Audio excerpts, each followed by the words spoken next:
మంత్రి గారు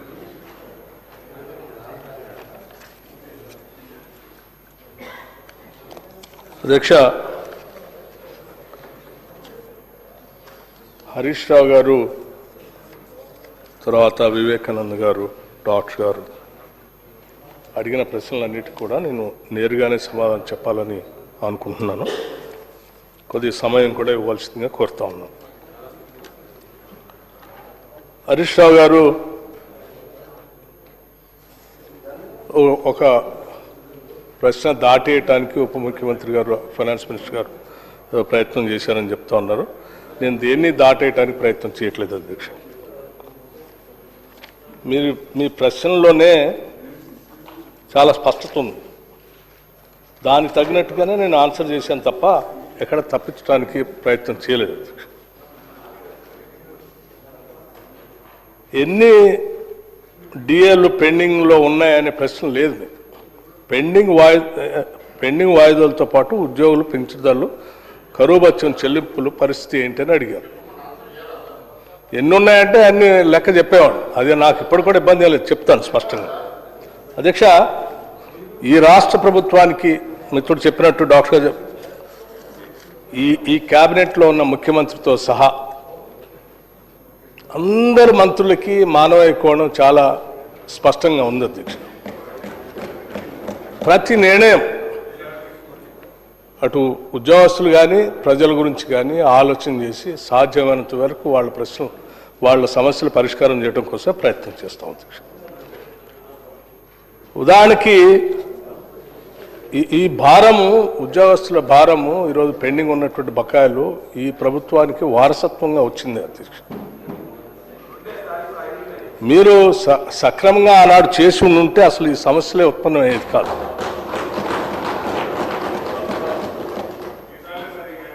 కరువు భత్యం డిఏ విషయంలో గత బీఆర్ఎస్ ప్రభుత్వం 1/7/2022, 1/1/2023 మరియు 1/7/2023 నుండి ఉద్యోగులకు ఇవ్వాల్సిన డిఏ బకాయిలు ఇవ్వకపోవటం వల్లనే ప్రస్తుత ప్రభుత్వమే ఇవ్వాల్సిన పరిస్థితి ఏర్పడింది. 3 డిఏ బకాయిలు మీరు పెండింగ్ పెట్టిపోయారు. 3 ఆ 3టిని మేము వచ్చిన తర్వాత వాటిని క్లియర్ చేశాం. మీరు మాట్లాడుతున్న ప్రతి మాట ఏదో ఉద్యోగస్తుల మీద మీకే విపరీతమైన ప్రేమ ఉంది, వాళ్ళ కోసం చేశారు, ఈ ప్రభుత్వానికి మానవీయ కోణమే లేదు. 100% ఈ ప్రభుత్వానికే మానవీయ కోణం ఉంది అధ్యక్ష. వీళ్ళు మాట్లాడే అన్నీ కూడా సక్రమంగా లేవు. తదుపరి ఇతర పెండింగ్ డిఏలను కూడా సాధ్యమైనంత త్వరగా ప్రాధాన్యత క్రమంలో విడుదల చేయటానికి మా ప్రయత్నం అంతా చేస్తా ఉన్నాం. ఈ ప్రభుత్వం ఏర్పడిన తర్వాత పెండింగ్లో ఉన్న కరువు భత్యాన్ని 22.75% నుండి 26.39%, 26.39% నుండి 30.03%, 13/6/2025 మరియు 30.03% నుండి 33.67% పెంచుతూ 12/1/2026 నాడు ప్రభుత్వ ఉత్తర్వులు జారీ చేయటమైంది. గత బీఆర్ఎస్ ప్రభుత్వం కేవలం రిటైర్మెంట్ బెనిఫిట్స్ చెల్లింపుల ఆర్థిక భారం తప్పించుకోవటానికే మార్చి 2021 నుండి ఉద్యోగుల పదవి విరమణ వయసుని 3 సంవత్సరాలకు పెంచారు. 4వ తరగతి ఉద్యోగులు 60 నుండి 61 సంవత్సరాలు మరియు ఇతర ఉద్యోగులకి 58 నుండి 61 సంవత్సరాలకు పెంచడం వల్ల మార్చి 2021 నుండి మార్చి 2024 మధ్యలో పదవీ విరమణ చేయవలసిన దాదాపు 17,000 మంది ఉద్యోగులు మార్చి 2024 తర్వాత పదవీ విరమణ చేయటం వల్ల వారికి చెల్లించాల్సిన పదవీ విరమణ ప్రయోజనాలు గత బీఆర్ఎస్ ప్రభుత్వం చెల్లించకుండా ఈ ప్రభుత్వంపై భారం వేసిన మాట వాస్తవం అధ్యక్ష. కేవలం వాటిని చెల్లించలేకనే మీరు దీన్ని పెంచారు. అంతేకాకుండా ఏప్రిల్ 2020 నుండి మార్చి 2021 వరకు ఉద్యోగులకు చెల్లించాల్సిన పిఆర్సి 2020 బకాయిలు కూడా పదవీ విరమణ సమయంలోనే చెల్లించే విధంగా గత ప్రభుత్వం తీసుకున్న నిర్ణయం కారణంగా ఏర్పడ్డ అదనపు భారాన్ని కూడా ఈ ప్రభుత్వమే చెల్లించింది. దానికి తోడు పదవీ విరమణ వయసును పెంచడం వల్ల ప్రస్తుత రిటైర్డ్ అవుతున్న ఉద్యోగుల సర్వీస్ పెరగటం వల్ల వారు చెల్లిస్తున్న గ్రాట్యుటీ, సరెండర్ లీవ్, జీపీఎఫ్ వంటి ఆర్థిక ప్రయోజనాల్లో కూడా పెరుగుదల ఏర్పడి ఆ అదనపు భారం కూడా ప్రభుత్వమే మోయవలసి వచ్చింది. ఈ ప్రభుత్వమే మోయవలసి వచ్చింది. మొత్తంగా వారు గత ప్రభుత్వం చెల్లించాల్సిన రిటైర్మెంట్ ప్రయోజనాలు 3 సంవత్సరాలు వాయిదా వేసి మాపైకి, ఈ ప్రభుత్వం పైకి బదలాయించారు. అయినా ఈ చర్యతో అధిక ఆర్థిక ప్రయోజనం కూడా ఈ ప్రభుత్వం చెల్లించాల్సి వస్తుంది. దీంతో ఈ ప్రభుత్వంపై అదనపు భారం పడింది. అయినప్పటికీ కూడా మేము ఆ భారాన్ని కూడా మోస్తూ న్యాయం చేస్తూనే ఉన్నాం. గత బీఆర్ఎస్ ప్రభుత్వం డిసెంబర్ 2023 నాటికి 40,154 కోట్ల రూపాయలు వివిధ రకాల బిల్లులు పెండింగ్ పెట్టిన విషయం ఈ సభ ముందు శ్వేతపత్రం ద్వారా తెలిపిన విషయాన్ని కూడా నేను మరొకసారి గుర్తు చేస్తా ఉన్నాను అధ్యక్ష. అందులో ఉద్యోగస్తులకు సంబంధించి బకాయిలు 4,575 కోట్లకు పైగా ఉన్న విషయం కూడా తెలిసింది. గత ప్రభుత్వం ఎంతగానో పెండింగ్ బిల్లులు మా పైన మోపినప్పటికీ ఈ ప్రజాప్రభుత్వ అభివృద్ధి కార్యక్రమాలు మరియు ప్రజా సంక్షేమ కార్యక్రమాలు చేసుకుంటూనే ఉద్యోగులకు సంబంధించిన పెండింగ్ బిల్లులను కూడా సాధ్యమైనంత త్వరగా ప్రాధాన్యత క్రమంలో విడుదల చేయడానికి కృషి చేస్తూ ఉన్నాం. అంతేకాదు గత ప్రభుత్వం ఉద్యోగులు ప్రతి నెలా చెల్లించవలసిన జీతాల విషయంలో కూడా గత ప్రభుత్వ హయాంలో 15వ తేదీ వరకు కూడా చెల్లించలేనటువంటి పరిస్థితులను చూసి మనం అందరం గమనించాం, ఉన్నది కూడా. అటువంటి జీతాలు 1వ తారీఖు కూడా ఇవ్వలేనటువంటి పరిస్థితుల్లో నుంచి 15వ తారీఖు దాకా నెట్టివేసినట్టు ఆనాటి పరిస్థితులను సరిదిద్ది ఈ ప్రభుత్వం, ప్రజాప్రభుత్వం అధికారంలోకి వచ్చిన తర్వాత ప్రతి నెల 1వ తేదీనే ఉద్యోగులకు జీతాలు చెల్లించడం ఈ ప్రభుత్వం చేస్తున్నటువంటి విషయం కూడా ఈ సభలో ఉన్నటువంటి సభ్యులు అందరూ గమనించవలసిందిగా నేను విజ్ఞప్తి చేస్తున్నాను. అంతేకాదు మిత్రుడు చెప్పినట్టు ఈ ప్రభుత్వం అధికారంలోకి వచ్చిన తర్వాత ఈ బిల్లులు పెండింగ్లన్నీ లెక్కేసి ప్రతి నెల 700 కోట్ల రూపాయలు పెండింగ్ బిల్లులు ఉద్యోగులకు ఇస్తామని చెప్పినటువంటి మాట ప్రకారం ప్రతి నెల 700 కోట్ల రూపాయలు ఉద్యోగుల పెండింగ్ బిల్లులు రిలీజ్ చేసుకుంటూ మొదటి తారీఖు జీతాలతో పాటు ఈ పెండింగ్ బిల్లులు 700 కోట్ల రూపాయలు చేసుకుంటూ పోతా ఉన్నాం. ఆ 700 కోట్ల రూపాయలు కూడా మీరు పెట్టినటువంటి పెండింగ్ బకాయిలు విపరీతంగా ఉండటం వల్ల సరిపోవట్లేదు కాబట్టి ఇంకా కొద్దిగా పెంచి ఈ సంవత్సరంలో దాన్ని 700 నుంచి 1000 కోట్ల వరకు పెంచాలనేటువంటి నిర్ణయం కూడా, విధానపరమైన నిర్ణయం కూడా తీసుకుందామనే ఆలోచనలను చేస్తాం కూడా. అట్లాగే అధ్యక్ష, ప్రస్తుతం ఉద్యోగులు మరియు పెన్షన్లు చెల్లించాల్సిన మెడికల్ బిల్లును ఎప్పటికప్పుడు చెల్లించడం జరుగుతూ ఉంది. మెడికల్ బిల్స్, పెండింగ్ బిల్స్ అన్నిటిని కూడా క్లీన్ చేసి ఒకటేసారి మొత్తం కూడా పెండింగ్ ఉన్నటువంటి వాటన్నిటిని క్లియర్ చేశాం. అట్లాగే అధ్యక్ష, ఉద్యోగస్తుల గురించి మానవీయ కోణం ఈ ప్రభుత్వానికి లేకపోతే ఈ పెండింగ్ బిల్లుల గురించి కానీ, డిఏల గురించి కానీ ఇటువంటి నిర్ణయాలు తీసుకొని మేము చేసే పరిస్థితి ఉండేది కాదు. మానవీయ కోణం ఉన్నది కాబట్టే ప్రతి నెల వాళ్ళు కట్టుకోవాల్సినటువంటి ఈఎంఐలు, లోన్లు తీసుకున్నటువంటి వాటన్నిటికీ 1వ తారీఖు నాడు జీతాలు రాకపోతే బ్యాంకుల్లో డిఫాల్టర్స్గా మారి, అది బ్యాడ్ అకౌంట్స్గా మారి ఇంట్రెస్ట్లు విపరీతంగా పెరిగిపోయి వాళ్ళకి ఇచ్చినటువంటి లోన్లు కూడా ఆగిపోతున్నటువంటి దృష్టిని అర్థం చేసుకొని ప్రతి నెల టెన్షన్గా మొదటి తారీఖు నాడు వాళ్ళకి జీతాలు వచ్చేటట్టుగా చేస్తా ఉన్నాం.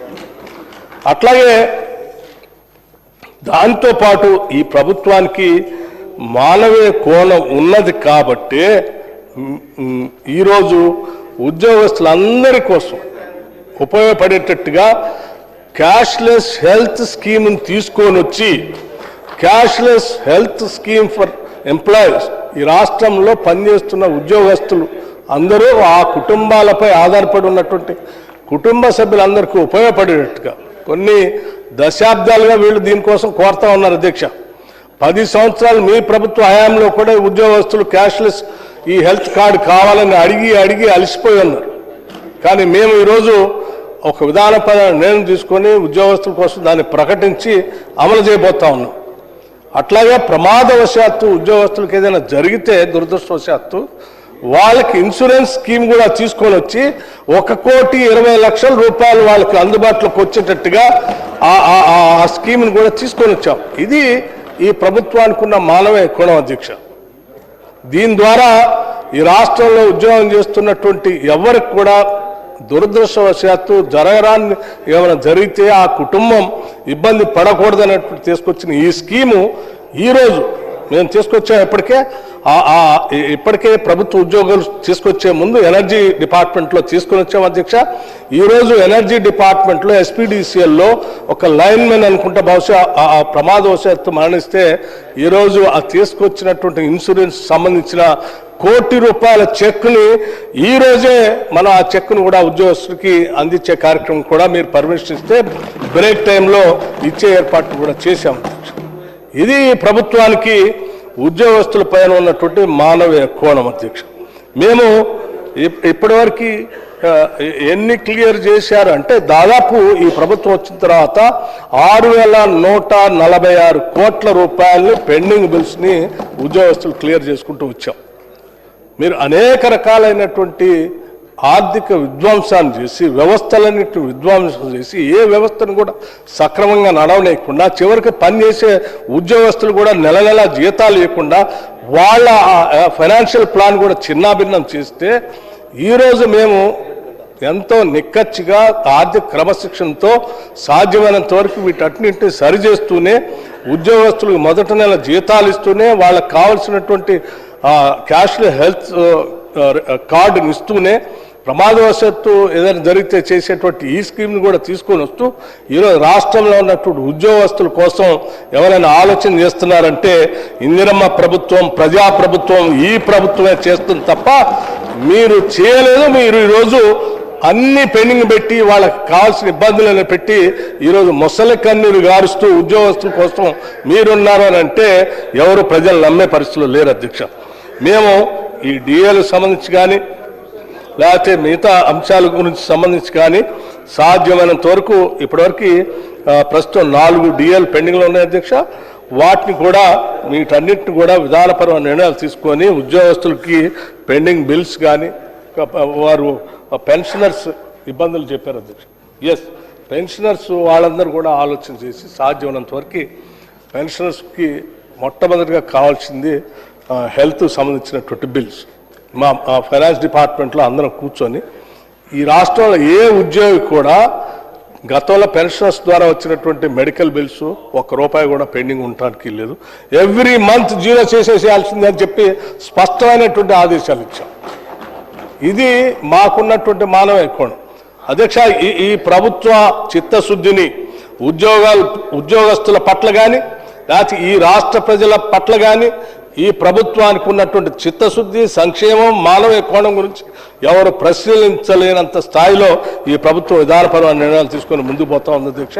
దీన్ని దయచేసి సభ్యులంతా గమనించవలసిందిగా కోరుతూ ఇంకా ఏదైనా ఉద్యోగస్తులకు ఎవరికైనా అత్యవసరమైన అవసరాలు ఏర్పడి ఎవరికైనా ఇబ్బంది ఉంటే తప్పనిసరిగా మీ దృష్టికి వస్తే కూడా ఈ ప్రభుత్వ దృష్టికి తీసుకుని వస్తే వాటిని వెంటనే పరిష్కరించి వాళ్ళకి న్యాయం చేయడానికి ఈ ప్రభుత్వం సిద్ధంగా ఉందని గౌరవ సభ్యులందరికీ మీకే కాదు సభలో ఉన్నటువంటి గౌరవ సభ్యులందరి దృష్టికి కూడా తీసుకొని వస్తున్నాం.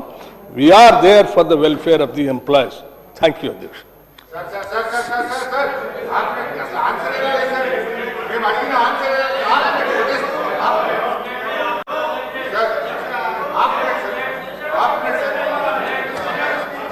అధ్యక్ష, గౌరవనీయులు భట్టి గారు మేము అడిగిన ఏ ప్రశ్నకు కూడా సూటిగా సమాధానం చెప్పలేదు అధ్యక్ష. ఇప్పుడు మానవీయ కోణము అనేటువంటిది భట్టి గారి మాటల్లో కనబడుతుంది తప్ప చేతల్లో ఎక్కడ కనబడతలేదు అధ్యక్ష. అధ్యక్ష, మేము ఈరోజు సూటిగా 5 డిఏలు ఎప్పట్లోకి ఇస్తారు, పిఆర్సీ ఎప్పట్లోకి అమలు చేస్తారు, సిపిఎస్ ను ఎప్పట్లోకి అమలు చేస్తారని సూటిగా అడిగాం అధ్యక్ష. వారు ఎంతసేపు గత ప్రభుత్వం మీ గవర్నమెంట్ వచ్చి 2.5 ఏళ్ల తర్వాత కూడా ఇంకా గత ప్రభుత్వం మీదనే పడి ఏడుస్తారు అధ్యక్ష. అధ్యక్ష, మా ప్రభుత్వ హయాంలో 88,000 మంది ఉద్యోగులు రిటైర్ అయ్యారు.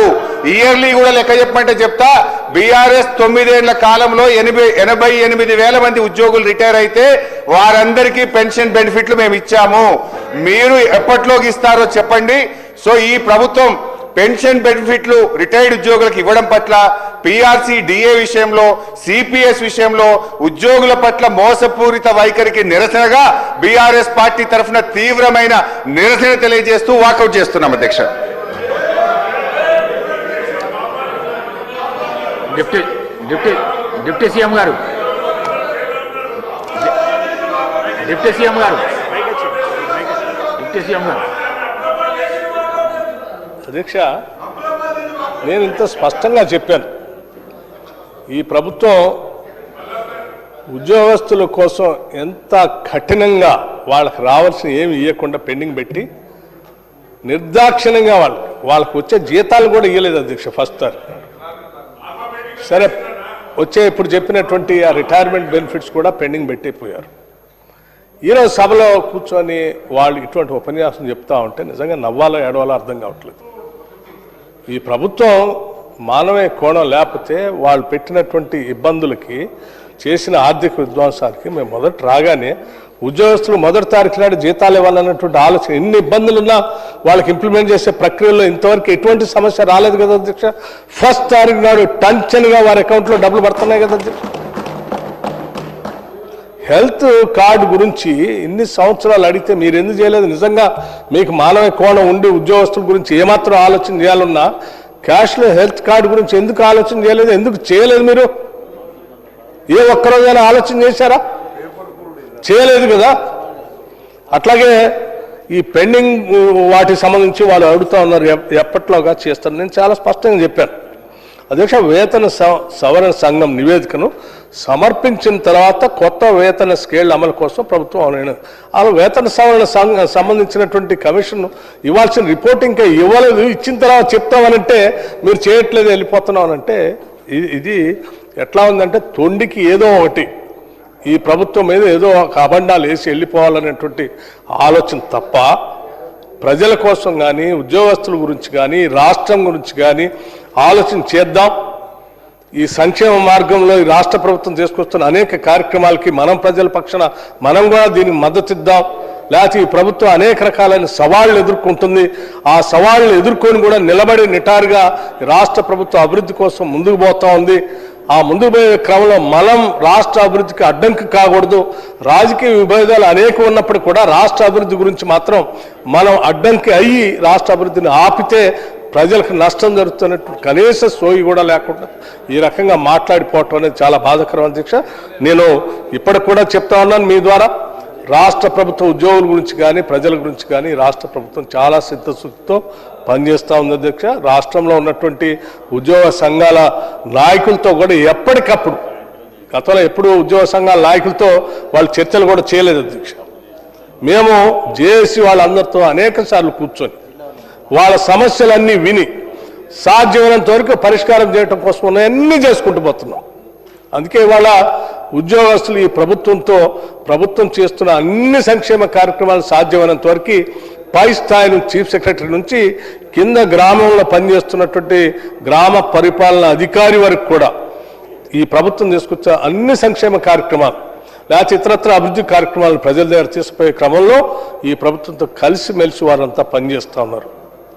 మీలాగా ఆనాటి మీ ప్రభుత్వం మీద అనేక సార్లు వాళ్ళు సమ్మెలు చేసేటువంటి ప్రయత్నం చేశారు. లేకపోతే రకరకాలు భయపెట్టి వాళ్ళందరినీ కట్టడి చేసి స్వాతంత్రం లేకుండా బంధించారు. ఈరోజు వారికి కూడా మేము స్వేచ్ఛ ఇచ్చాం. ఈ ప్రభుత్వం కేవలం ఆర్థిక సంస్కరణలే కాదు అధ్యక్ష, ఒక సామాజిక లేకపోతే ఒక ప్రజాస్వామ్య సంస్కరణ కూడా తీసుకొచ్చింది. ఫ్రీడమ్ ఆఫ్ ఎక్స్ప్రెషన్ కూడా తీసుకుని వచ్చింది. ఏ సంఘమైనా నిర్భయంగా ఈరోజు ముఖ్యమంత్రి గారిని కలవచ్చు, మంత్రులను కలవచ్చు, నన్ను కలవచ్చు, ఏది కావాలన్నా మాట్లాడుకుని ఒక డైలాగ్ ద్వారా కూర్చొని సమస్యల పరిష్కారం చేసుకునే దశలో ముందుకు వెళ్తున్నాం అధ్యక్ష. నమస్కారం. Serial number 5, question number 1810, minister for labour and employment. అధ్యక్ష నమస్కారం. First question answer Srinivas Reddy గారు ఉన్నారు కదా.